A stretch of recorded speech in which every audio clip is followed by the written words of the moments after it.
There is almost nothing more dangerous on the path than falling into spiritual delusion.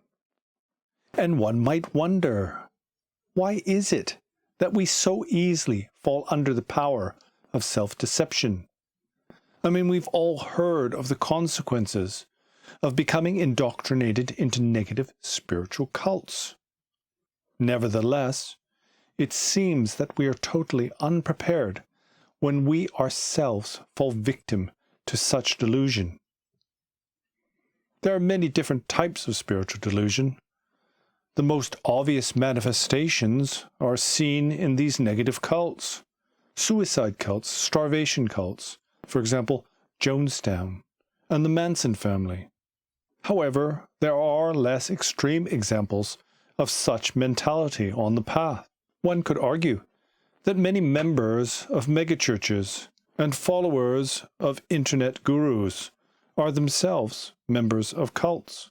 However, the extent to which this can go horribly wrong differs greatly, and some seem to be more or less unharmed by their blind devotion to their teachers.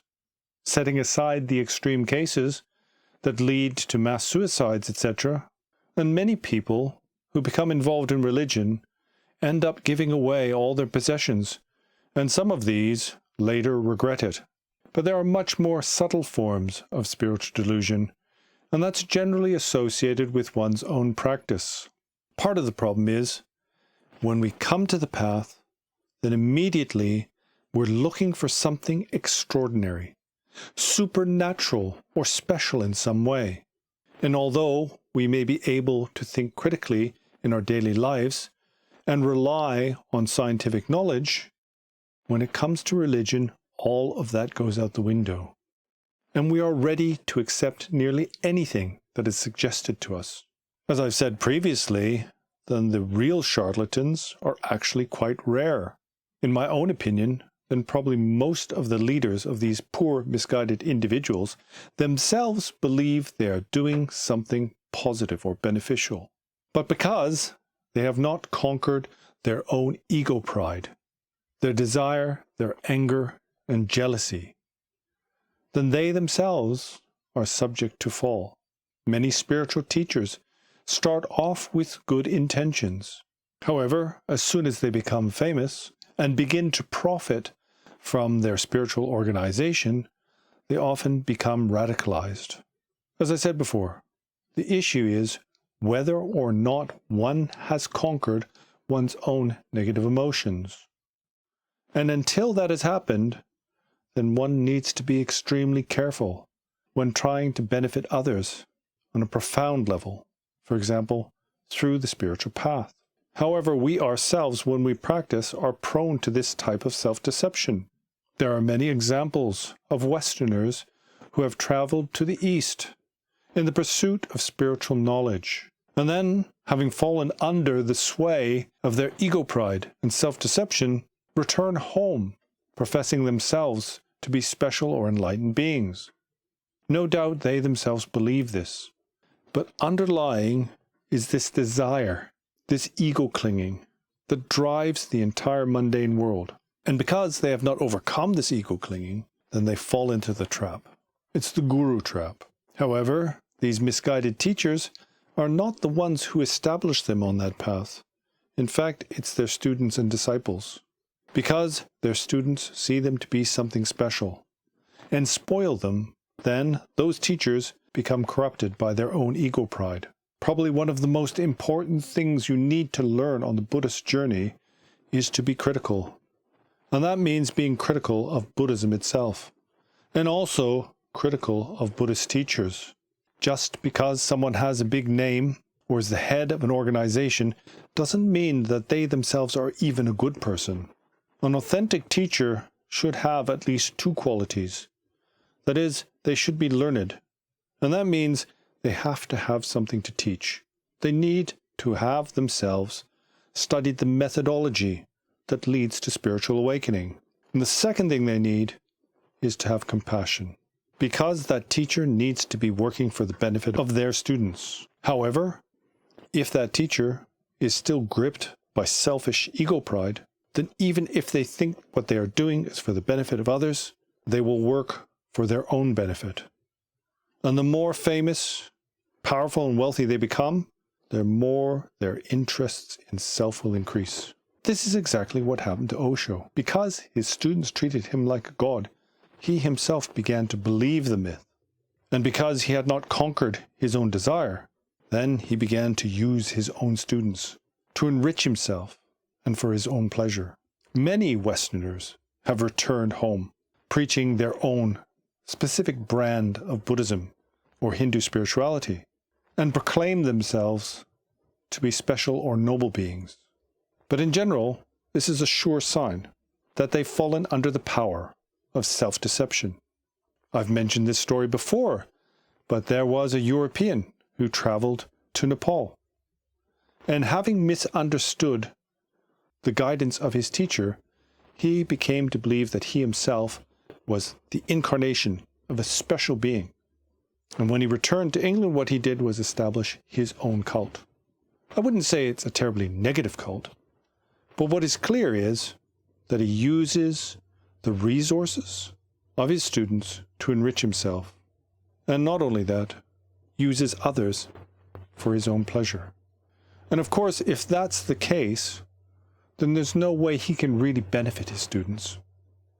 He will only waste their time, drain their resources, and eventually create a substantial obstacle to their own spiritual development. And many of these misguided institutions on the spiritual path have become extremely powerful in the West. They have centers all over the world and bring in thousands and millions of dollars every year. Now, there isn't anything specifically bad about taking donations from others, but if you are the head of such an institution, it's extremely important that you use that money in a beneficent, altruistic, and effective manner. And if you want to see a teacher who is deceiving their students, then just look at what they do with the money they receive. If they use those funds to enrich themselves, to buy themselves all kinds of fancy toys and conveniences, then it's almost 100% certain that that teacher is deceiving themselves. But actually in this video, I didn't want to talk about misguided teachers who establish their own religions in the West. In fact, I've talked about this topic many times in the past. In fact, if you're interested, then you can watch one of these videos. What I wanted to talk about today was the practitioners themselves, the students of the spiritual path who themselves fall into spiritual delusion. And this is far more common than you think. We are taught, if you study under the guidance of your teacher or do intensive practice, then you will gain spiritual qualities. And some of these spiritual qualities seem quite extraordinary. For example, the ability to fly in the sky or to read minds. And so many Westerners who come to the path and participate in their first intensive practice, whether that be a 1-week silent retreat or a 3-year formal long retreat, come there with expectations of gaining significant spiritual accomplishments. Now, this notion itself is actually quite flawed. The idea that we can engage in a particular methodology and on the basis of that alone achieve spiritual realization or insight. It doesn't mean one has to abandon one's faith in the path. As I said earlier, part of your job as a spiritual practitioner is to be critical. That means to be skeptical. And primarily, it's about being skeptical about your own intentions, motivations, and abilities. Now, I know many people won't like to hear this because we like to believe that we are okay just the way we are. But if you look at the teachings of the Zen masters, for example, then they teach the foundation of practice is first self-criticism, to recognize one's own faults. And this is true in the Zen tradition, the Theravada tradition, and also in Tibetan Buddhism. You may say the Tibetan tradition teaches that you are already Buddha and everything is perfect the way it is. But if you look at the way that the Tibetans practice, if you look at the examples of the masters of the past, Patrul Rinpoche, Milarepa, Gotsangpa, for example, then they didn't practice in a way where they thought they had no work to do. and they didn't practice without humility. In fact, it's exactly the opposite. So I'd better relate this to an actual event or a story so you can get a better idea of what I'm talking about. Well, it's quite common these days for Westerners to claim that they are arhats, or dakinis, for example. And I heard of this one woman who, as far as I can tell, had gotten into a relationship with a Tibetan monk. He wasn't a high-level teacher, a lama, or something like that, but he had been through the monastic system and came to the West. And whether she seduced him, or that they just became a couple, I'm not sure. But on the basis of this, what I understand is that she came to believe that she was a dakini. And now, believing that she is a dakini, and that she has special spiritual insight, she has started to act in a way that harms herself and the Dharma in general. She has started to believe that she has special qualities that others do not possess. Also, quite possibly, that she has realized the ultimate truth, non-duality. I've spoken about non-dual zombies many times in the past, but this is not really a different topic. The problem is, if you adhere to a view that basically you don't really believe in, and you certainly don't understand, then the consequences of this can be quite negative. It's one of the most dangerous things you can do. And as I've said many times before, it's a teacher's responsibility not to teach high views to those who are not ready. The problem is, especially when it comes to Tibetan Buddhism, is that everyone can read the high views. They're published publicly and available for all to read. And then not understanding these views and the incredible profundity of these views, what happens is we start to fabricate our own belief system based on that. Based on merely hearing the words. For example, there is no good or bad. Everything is perfectly pure. Most of us have heard these views before. We certainly don't understand them. You cannot hold the view that everything is perfectly pure if you still have strong likes and dislikes, if you still find fault in others. So returning to the story of this woman who believes that she is a dakini, well, what she does now is she goes around attacking and criticizing other teachers. She does this based on the self-deception, believing that she has realized the inner meaning.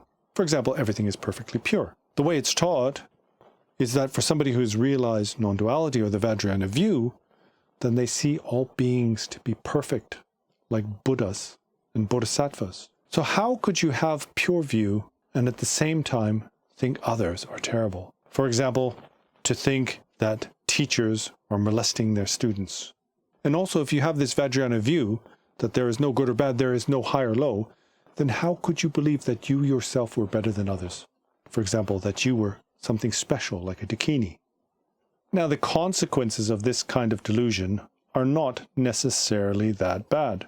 I mean, it's bad for that individual. For example, this woman has embarrassed herself publicly on many occasions. And the problem is she doesn't realize she's embarrassing herself.